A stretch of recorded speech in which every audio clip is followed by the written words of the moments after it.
Ladies and gentlemen, we're going to go ahead and get started. I'd like to welcome everybody to our April Chamber Luncheon. Big crowd for spring break. We're excited about this. A lot of people out here. So want to thank our sponsors and very excited to have everybody joining us today. First and foremost, to do our opening prayer, I'd like to ask Pastor Darby Finnison from East Somerset Baptist Church to please come up and pray with us. All right, if you don't mind, let's bow prayer. A lot of you have already begun eating. That's fine, but let's just thank God for His blessings and ask Him to bless as we continue. Our Heavenly Father, we thank You for the day that You've given us, the health, the opportunity, all the things that You brought together to allow us to be here today. We're so grateful, and we lift our hearts to You and just say thanks. We pray, Lord, that You'll bless the time together, all the speakers, all the things that we'll be talking about today, the various businesses and families represented. Lord, You know each one. You know their needs. We pray that not only will You guide here, but that You'll bless in each individual life. Father, we pause right now and we pray for our community, the family of Andrew Dodson, Lord, and his friends, and so many that have been touched by his loss. There are a lot of other things, Lord, going on in the families and different people in our community right now. So we just pray that, Lord, You will lift burdens, that You will give them a sense of Your presence, and that You will meet the needs of their lives. Lord, I pray for each one of us today as we represent businesses and entities that You'll just give us the ability to not only, Lord, do what we're supposed to do with those we represent, but, Lord, be a blessing, be a help for those that we cross paths with. We thank You for our community. We thank You for everyone involved in it. God, we just pray that You continue to bless. Most of all, we thank You for Jesus Christ and all that we have in Him. It's in His name we pray. Amen.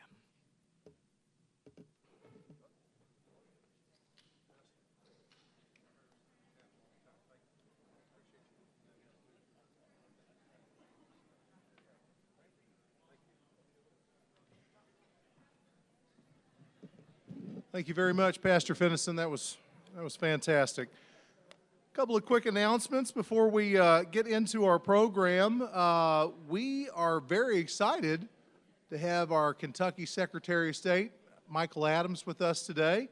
I was talking with him earlier. Apparently there's a couple of pieces of legislation he might talk about in the recent session that just ended and that just concluded. So looking forward to that. On your tables, you'll notice our new Chamber magazine. So hot off the press, these are brand new. We just got about 10,000 of these into a storage building. These will be placed into hotels, motels across our community for the next 12 months. They will be placed into all of our hundreds of relocation packets that we send out. A lot of people use this as a recruitment tool. The airport, our tourism offices, any number of places you'll find this magazine. Excellent stories about businesses in our community. We try to think about what would I want to look at if I was a tourist in our community and I opened up this book. What would I want to look at? Where would I want to go? What would I want to try to explore in our community? So a lot of great information in these books. I would encourage everybody to grab one of these, and if you would like several of these for your place of business, or if you know people that would like these, or if they could help you in any of your recruitment initiatives, we'll be happy to give you as many of these as if you want. If you want one, or if you want 100, we'll be happy to give you as many as you would like. So we just wanted to recognize and encourage everybody to grab one of those magazines and take them with you today. Several ribbon cuttings that are coming up you'll see on our agenda here.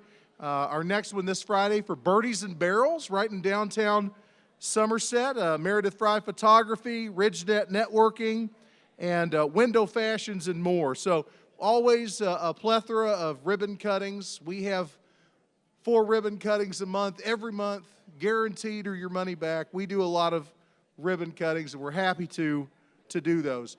At the end of the month, we are going to be hosting our 3rd annual Operation Beautification Community Cleanup. I know some of you may have had a child that has participated in this in the past. We're going to be doing this again. The first year we were able to clean up 54 miles of roadway. The second year we picked up 74 miles of roadway. We picked up over 1,300 bags of trash in the first 2 years. This year, we've maxed out our finances at 100 miles of roadway that we're going to be able to clean up. We've got over 30 local organizations, everything from football booster clubs, softball, tennis, FBLA, church youth groups, all involved. We're going to be paying them to go out and help pick up trash across our community. It fills up quick. We filled this up in about 3 days this year. So really neat initiative where we're going to be able to give back to these organizations. We all have kids, you know, they're all raising money. They're selling pizza kits and cookie dough and any number of other things to help raise money for sports jerseys and gas for buses and any number of things. So this is a great opportunity for us to give back. Really excited to participate. I want to thank all the sponsors that have generously donated to this. If you're passionate about trash cleanup, there is not a more effective cleanup initiative that's in our community than Operation Beautification. I believe that we will probably this year, I'm guessing we're going to pick up close to 1,000 bags of trash. So, and 100 miles of roadway, you know, that's a one-way trip to Louisville pretty much. So, very excited to participate in that. So, we don't have any Two for Tuesdays today. We're trying to save as much time. What's that? Mayor, do you need some time? We can give Mayor, if Mayor Keck wants to come up, I'm sure we'll give you all the time you want. You're on the wall, so you can do that. If not, I thought what I would do is we'll try to allocate as much time as we can to our Secretary of State today. I'm going to ask my boss, President of the Chamber of Commerce, let me do one thing real quick. I do have one thing. I want to recognize our information tables. Let me do that. So again, if you've not come to one of these in a while, we've got a lot of great businesses, organizations, civic groups that are surrounding us. We're flanked in by them right now. These information tables are free. Anybody can reserve one of these. All you have to do is call Crystal at the office. We'll be happy to hold one for you, and you can talk and interact with our attendees at our luncheons. And I want to recognize all the people that are here today. Excuse me. The Don Franklin family of dealerships, E-Step Energy, Crossroads Behavioral Health Care, University Center of Southern Kentucky at SCC, Brightview Health, CASA of Southern Kentucky, Readers to Leaders Storybook Trails, Warehouse Clothing Store, ME Bulbs, Me Bulbs, TTAI, Lake Cumberland Regional Hospital, The Chalet, Gourmet Dining, March of Dimes, Blue Dragon Ventures Entertainment, Crown Staffing, Mandarin Health, Somerset Junior Women's Club, First Choice Clinic, Be the Village, Centos, Coca-Cola Bottling of Somerset, Help the Homeless Somerset, Adventure Therapy Travel, and Somerset 106 Radio. Okay, let's give them a big round of applause. Please take a minute after our luncheon today. Go visit with these businesses and these organizations and learn a little bit more about them and support our local business community. Right now's the time, guys. Spending $1 locally could be the difference between some of these guys keeping their doors open and having to close. So shop local. We always preach that, so we encourage you to do that.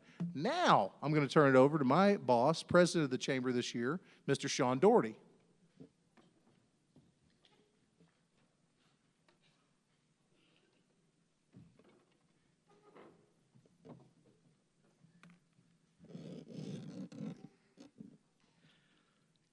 Good afternoon. First, I would like to welcome all of our guests. We're so appreciative you're here. Our public officials, I see several very important representatives here today. Of course, we've got Secretary of State Michael Adams with us. We've got our Mayor Keck here. We've got our Judge Executive Marshall Todd, Judge Venters. I saw Judge Venters out there. Representative Shane Baker. And, of course, Mitch McConnell's office is represented here. Thank you for being here, Donna. Did I miss anyone? Yes. Yep, Brian, thank you for being here as well. Next, I'd like to thank our members. Of course, our members give us purpose. make us relevant, make our chamber relevant, and of course you guys help us to obtain our mission with all of the various support, financial and otherwise. So a big thank you to our membership. And of course, we have our sponsors up here on the wall. I would like to thank our world-class sponsors. I do believe they're on your table there, displayed as well. Thank you for your generous financial support. Our Chairman Circle sponsors, and I might add on our Chairman Circle sponsors, we have a new Chairman Circle sponsor, Honey Baked Ham. So we appreciate Honey Baked Ham coming on board, and we thank all of our Chairman Circle sponsors. And last, our Ambassador Circle sponsors, of which we have two new, Somerset Hardwood Flooring, we appreciate them coming on board, and South Central Bank. If I could, let's get a big round of applause for our members and sponsors.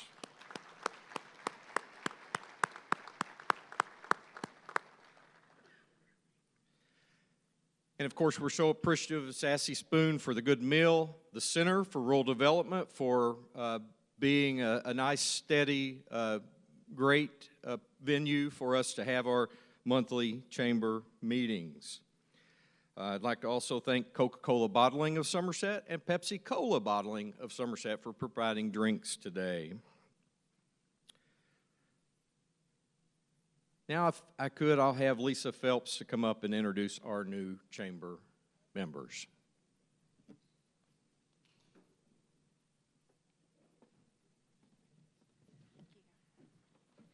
If you will join me in welcoming our new members. If you are here, please stand to be recognized. Blue Dragon Ventures, Joseph and Caprice Hook. In the back. Help the Homeless, Somerset, Jessica Lee.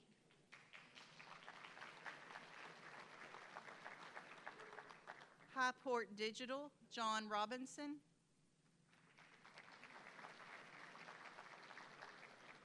Keller Williams, Commonwealth Realty.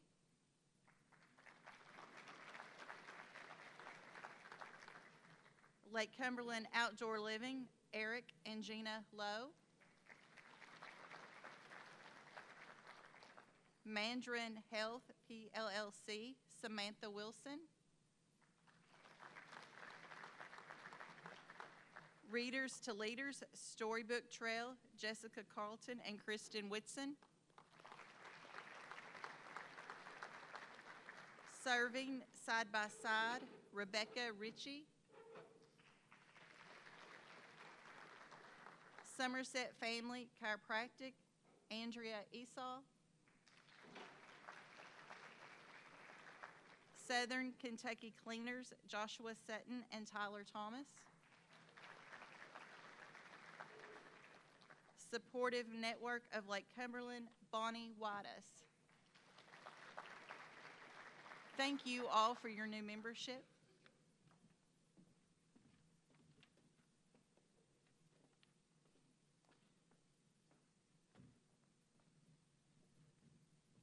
I feel like we just hit the lottery. We had 11 new members last month, and all 11 are here today, spring break week. So thank you guys for being here. That was great. Next, I want to give appreciation to our ambassadors. You know, our chamber puts out a lot of work in our community, and that's largely due to the volunteership of our ambassadors. So I want to give a big round of applause to our chamber ambassadors at this time.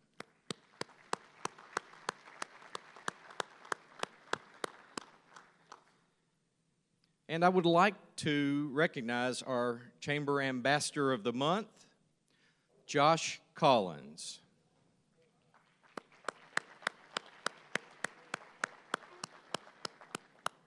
Yeah, I don't think Josh is here today. It is spring break, so we will present him with his certificate at a later time.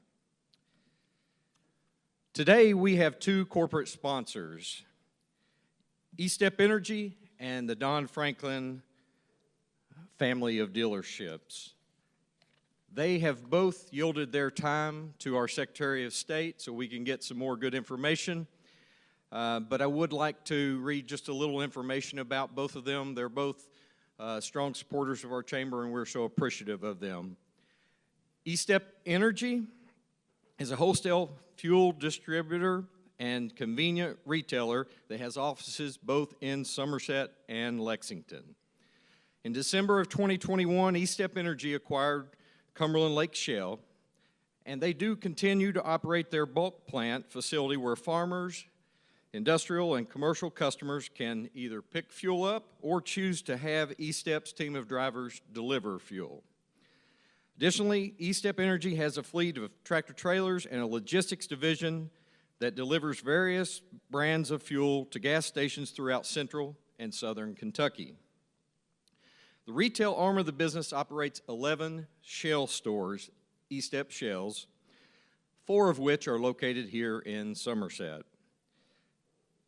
Steve E-Step learned the C-store and fuel business from the ground up, working as a cashier, stocking coolers, pulling weeds, and other various odd jobs as he worked for his father, Steve E-Step Sr., who has operated convenience stores in the Lexington area since 1975.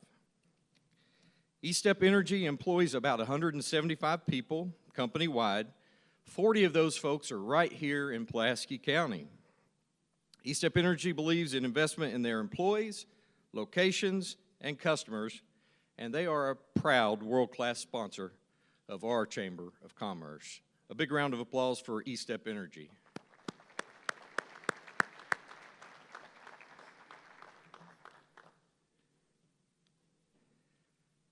And Don Franklin Family of Dealerships. The Don Franklin Family of Dealerships has come a long way since its humble beginnings in 1968, when the late Don Franklin started Don's Auto Sales in Columbia, Kentucky. Today, Don's son, Eddie Franklin, continues the tradition with over 25 locations.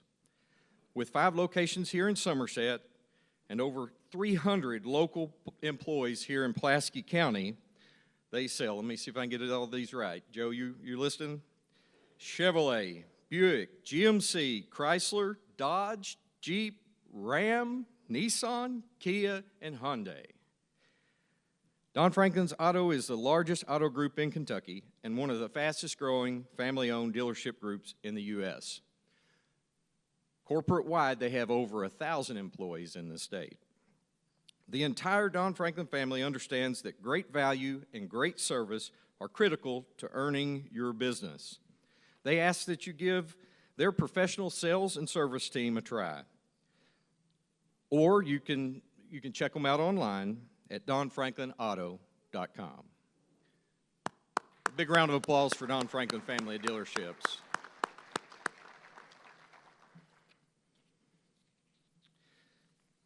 All right, and without further ado, I'd like to go ahead and introduce our speaker, our guest speaker today.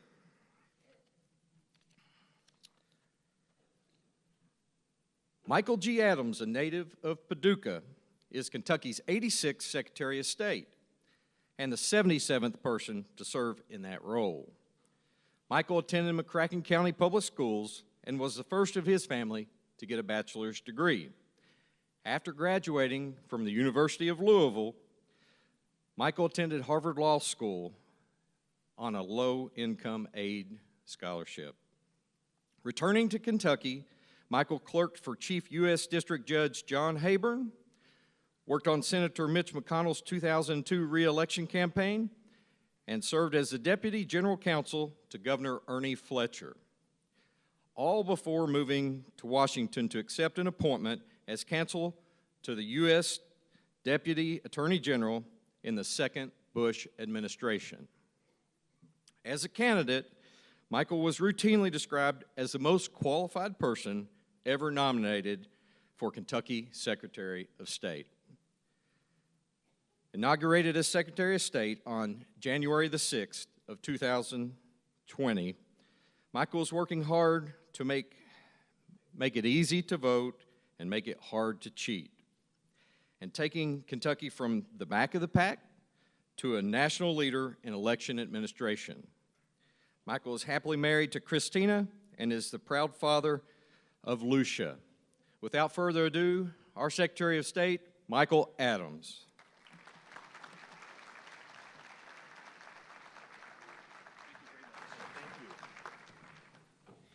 Well, thank you all for being here on spring break. Thank you so much for being present, and I also want to give special thanks to ESEP Energy and Don Franklin Motors for yielding your time. I can't get my opponents to do that, but thank you all for doing that. So the last time I spoke here, it was February of 2021, and I was very optimistic that we could, well, cautiously optimistic, that we could get some real election reform done in our state for the first time in over 100 years. I was anxious to even describe what I was trying to get done because I was not confident that we'd get it done, but we did. And I'll be talking about that today. But a lot's happened since I last spoke here in February of 2021. And I know that it's a difficult time in our state and our country, and I know there's a lot of anxiety and dread, but I've never been more optimistic to be an American or to be a Kentuckian, and I hope that at least these words that I have for you today will give you some optimism. So I've got two main jobs under the Constitution and the statutes of Kentucky. I'm the chief business official of Kentucky, as all of you probably know, because you come to our website and utilize that. I'm also the chief election official. And I'll be talking today about both of those fronts and what we're doing to make your experience as a business person and as a voter as good as it can possibly be. So here's some good news. The year I took office, in 2020, we had 227,000 businesses operating in Kentucky. That's homegrown businesses, that's big global businesses, that's everybody in between, 227,000. Today we've got 330,000 active businesses in Kentucky. That's a 45% increase in just a few years. That's remarkable. We had in 2020 38,000 new business formations, which was a 20% increase over the prior year. In 2022, we had 56,000 new business creations. So if I recall, the last time I was here and I talked about the growth of business in Kentucky, and what I probably told you was my expectation was that we'd see a big pop of entrepreneurship in 2020 as people were laid off, as they stayed at home, as they came up with ideas for how to flourish. They started that business they always wanted to get going. And then we'd see some of those disappear and we'd see a decline, but that's not what's happened. We've seen a year-over-year 20% increase each year that we've been here the last 3 years. To be clear, this got nothing to do with me. It's got everything to do with your legislators and the great business climate that they are creating in our Commonwealth, lowering our income taxes. But it appears that these new businesses aren't just sprouting and then going away. Kentuckians are sticking with it. And so that's why we're seeing this massive growth year over year in our businesses. Creating jobs. That's where these new jobs are coming from. That's why our unemployment is historically low. So what's that mean for our office? Well, our office is the ones that process all of these registrations and renewals. You would think that we would need a 45% increase in our budget to be able to handle that. But we have not done that. We've actually gone the opposite direction. We have de-linked our office from taxpayer dollars. We've taken our office off of the appropriations. So the taxes that you pay don't go to pay for me or Ed or any of us that work in our office. We are fully self-reliant. We've been so disciplined with our use of resources. The $15 you pay once a year to renew your annual report, that's all we have. We use those business fees to run our office, and all the services that we provide just comes from that. We actually now running a surplus and returning those funds to the General Assembly so they can spend them on education and roads and other worthy priorities. We've improved our website. Part of how we've been able to get by with attrition and not grow our office is because we've improved our website. And so the things that you could do previously, you can still do, but a lot more now. You can form businesses, you can do DBAs, you can even do mergers on our website.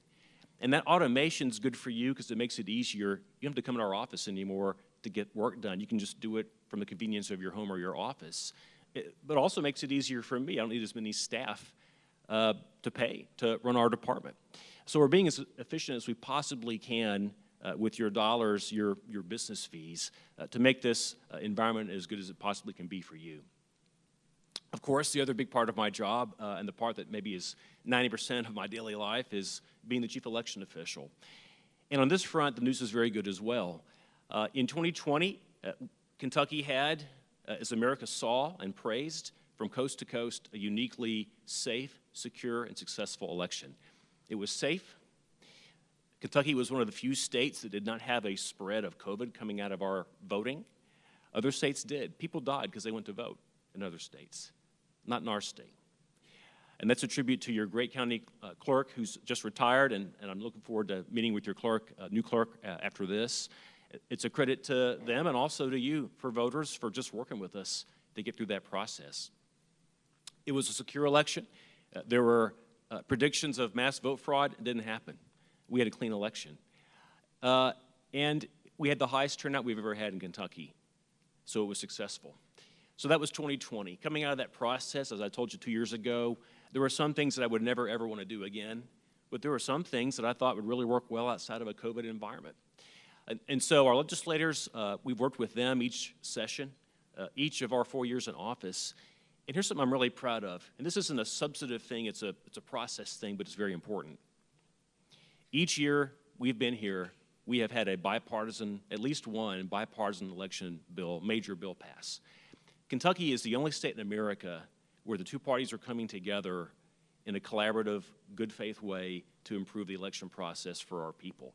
What you see in some other states is partisan bickering and new rules being passed to benefit the party in power and hurt the party that's out of power. What you saw in Washington the last couple of years when you had one-party control, the federal government, is attempts to strip away states' rights in running our elections and deciding how we're going to do this and have everything centralized in Washington. I'd say a pox on both those houses. What we've done in Kentucky is the right way to do this, which is to do it fair, get everyone together, build consensus, don't play favorites, don't rig the game. And I think that's a big part of why our turnout's gone up. It's not just because people have more options to vote, I'll get to that in a second, but also because they trust the process. And we've fallen less victim than other states have to misinformation because our voters inherently trust the process.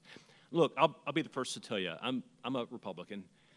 I grew up in Paducah. I didn't meet a Republican until I was 16.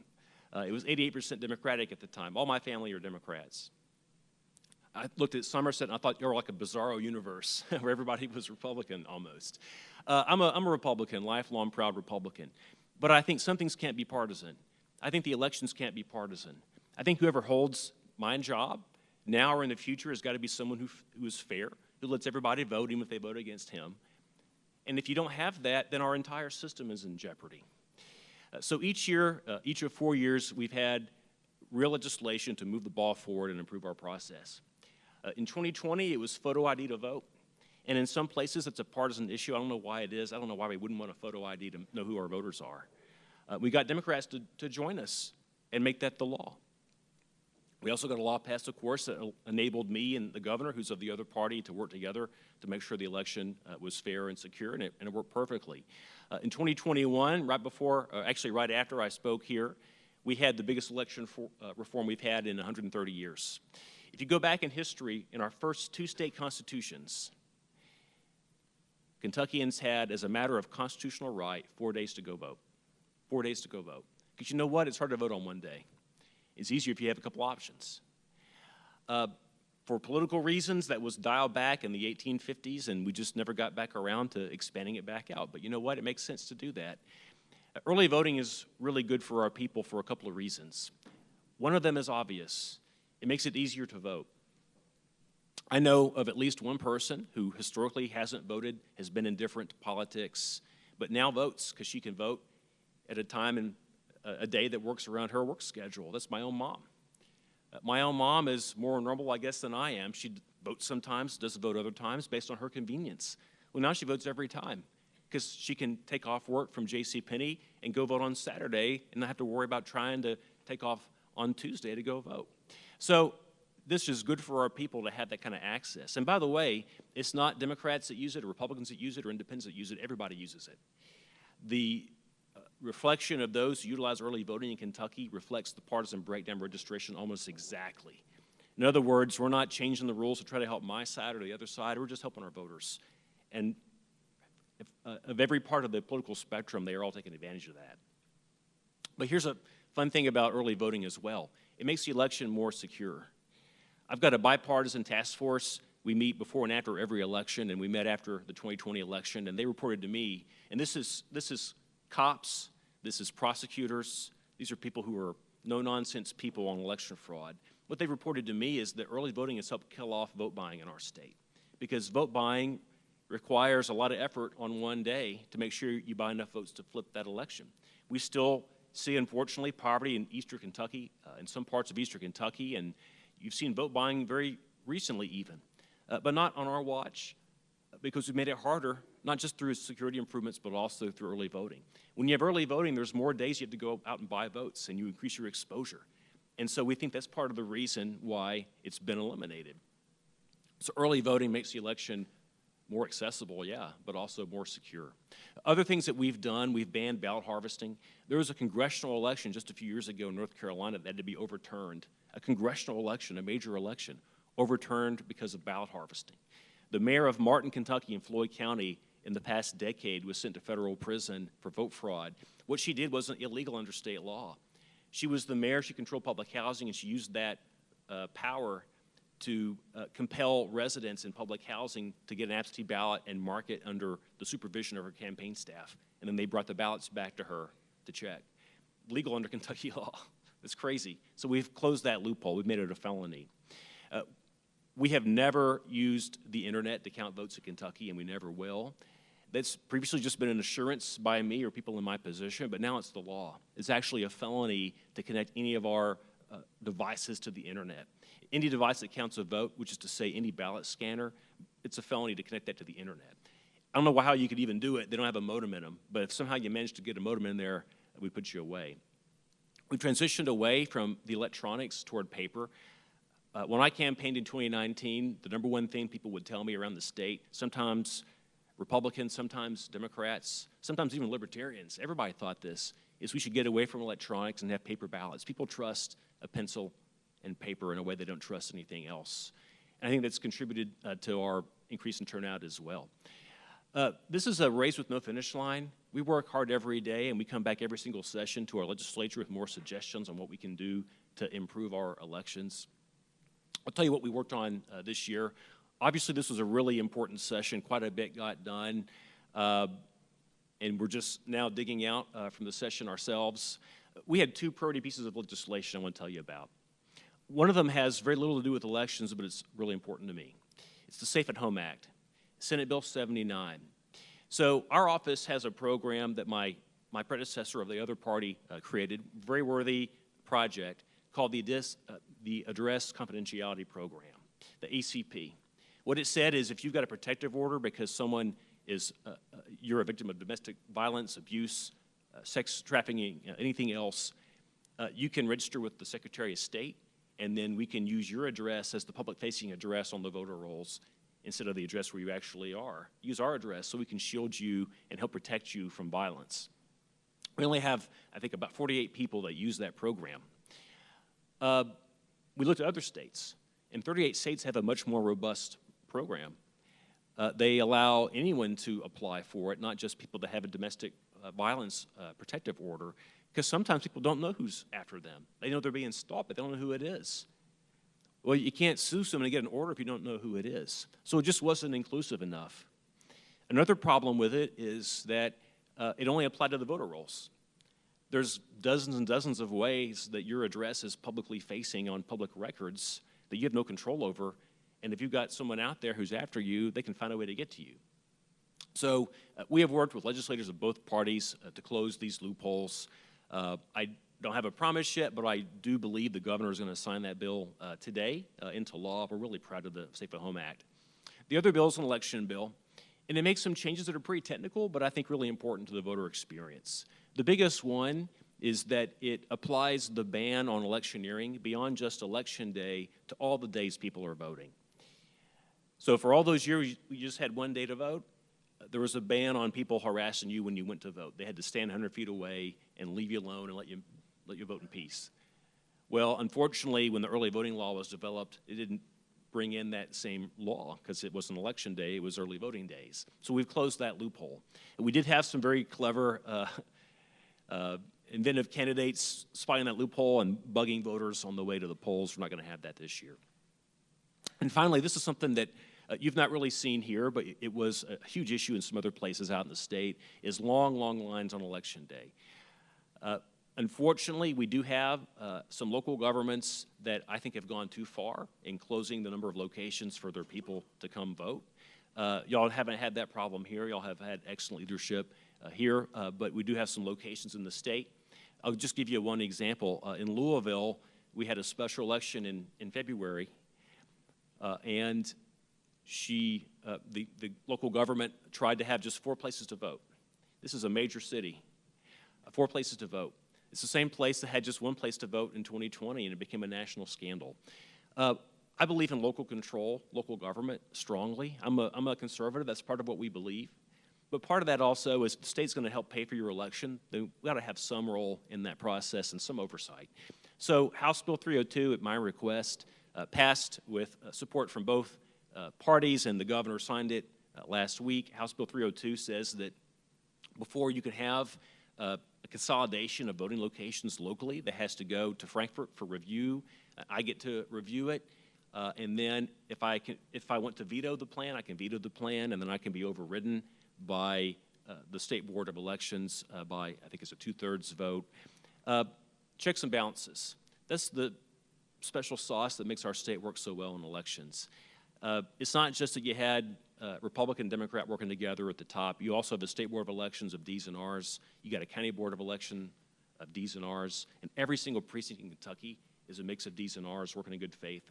So we're going to have that same kind of process on making sure that we don't have an overclosure of the polls. I'd say 100 of our counties do a great job, but we have a few that sometimes go too far, and we've had long lines, 4 or 5 hours to vote. That's not acceptable on our watch, and so we'll make sure that never happens again. So I promised that I would leave time for questions or comments, and so I will do that. But thank you all so much. I always have such a warm welcome when I come back to Somerset, and so glad to be here. So thanks so much. Any questions or comments? Thank you.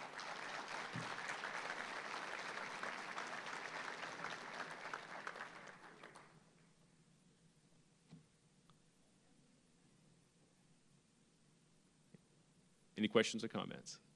Yes. I sure can. So there's a primary election on May 16th. This, of course, being an odd year, this year we don't have our local offices or our legislature or the Congress on the ballot.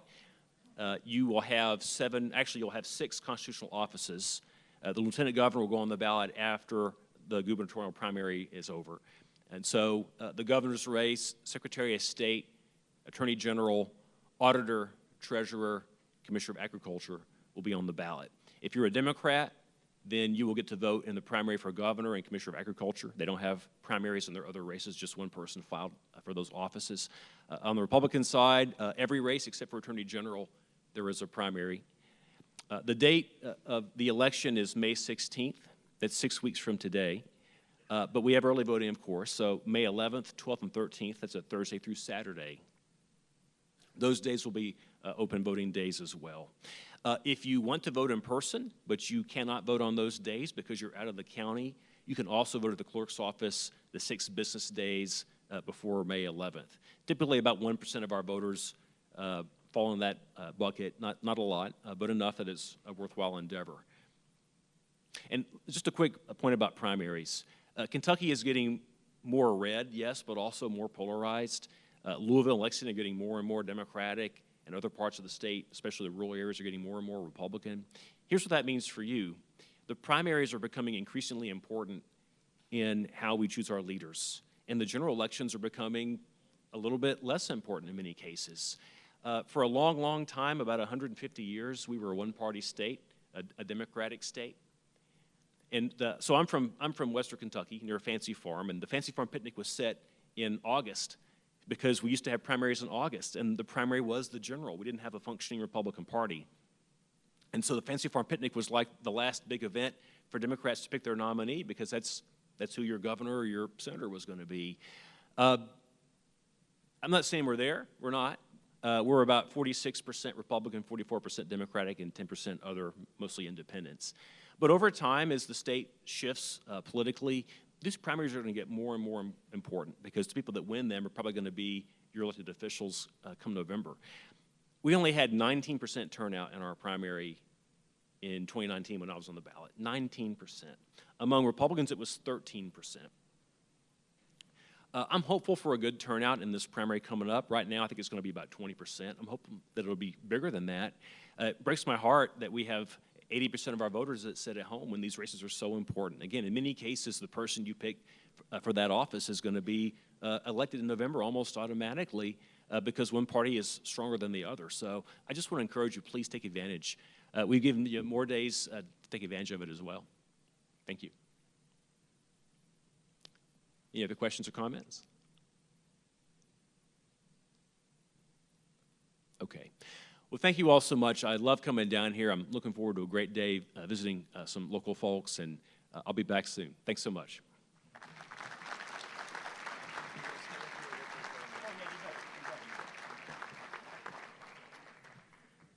Secretary Adams, back in February of 2021, we indoctrinated you as a friend of the chamber.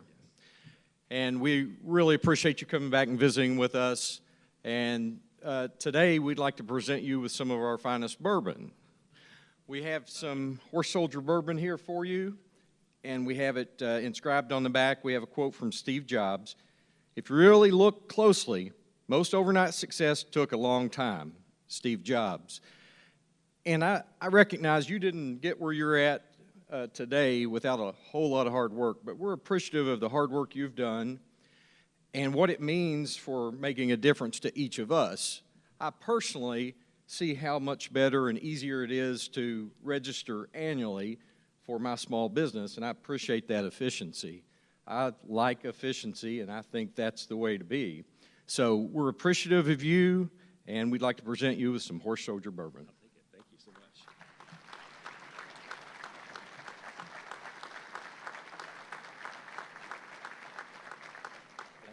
Thank you.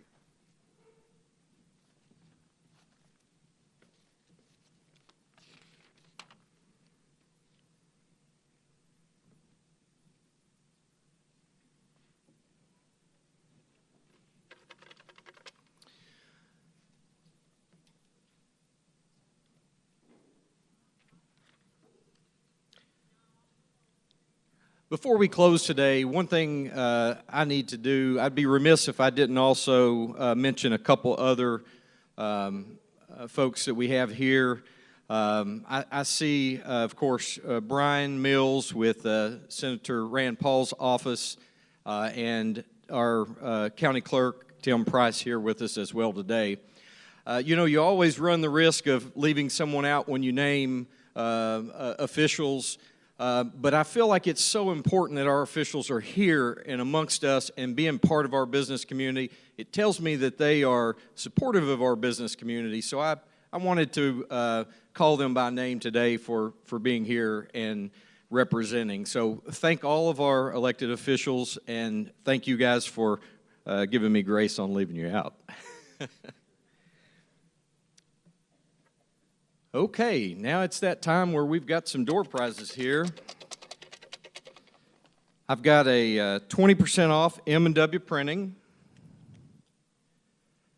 and that will go to ticket 748667. 667. 667 left early? Can't believe that. There's so much good content here today. Okay, I have an oddball ticket, 865-6901. 6901. All right. Miss Lyons, there in the back. And of course, that 20% off was donated by M&W Printing. Thank you. Next, we have a $20 RB dry cleaner. That's donated by RB Dry Cleaners, and it's a white ticket. Apparently, we have more than one white ticket. 865-6911. 6915. Mr. Sparks there in the back. Okay. Donated by Buffalo Wings and Rings. Next we have a Buffalo Wings and Rings gift card, $25. 748 727. 727. All right. Back here over to the left, Melissa.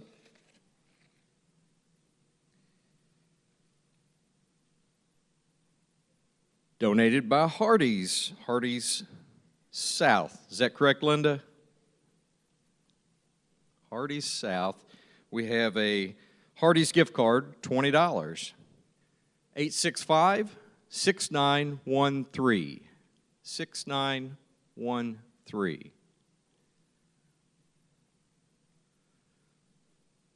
All right, back here in the very back. That's a lucky table back there, second winner at that table.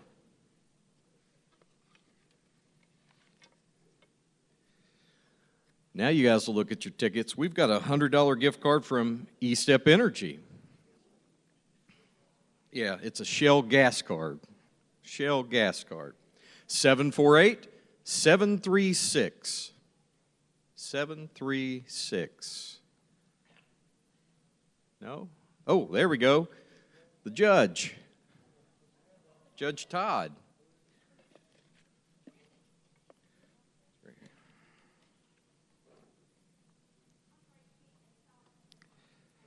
And then from the Don Franklin family of dealerships, we have 5 free oil changes. Each has a $60 value, so we're going to do 5 of those from the Don Franklin family of dealerships. The first one would be ticket 671. 671. No 671? All right. How about 625?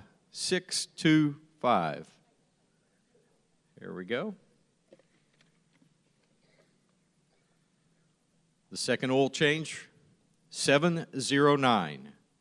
709. Frank?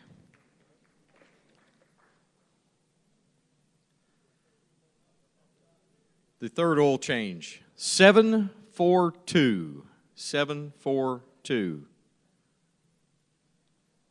742, right here in the middle, center back.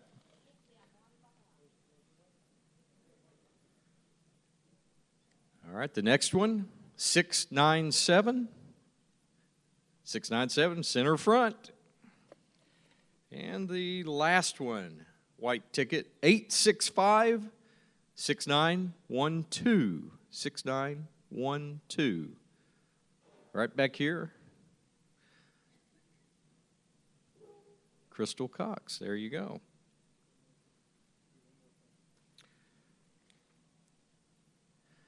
Next, we have a Warehouse Clothing Studio basket with a $75 value donated by Warehouse Clothing Company. And that would be blue ticket 735. 735.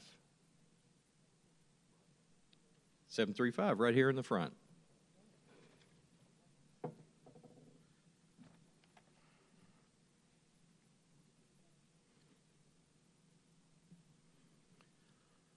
Wow, it's 10-1. What should we do? Efficiency, Mayor, efficiency. Here we go. Before we do dismiss, I'd like to mention that our next luncheon is May the 2nd, and we will have the Director of Public Affairs at the Kentucky Educational Television. That's Renee Shaw. I expect a big crowd for Renee. She'll be here next month on May the 2nd, so please make your plans to be here. We look forward to her talking with us. And last but not least, if I could have Chief William Hunt to lead us in the pledge. Chief Hunt served our great nation in the United States Air Force, and he'll lead us in the pledge.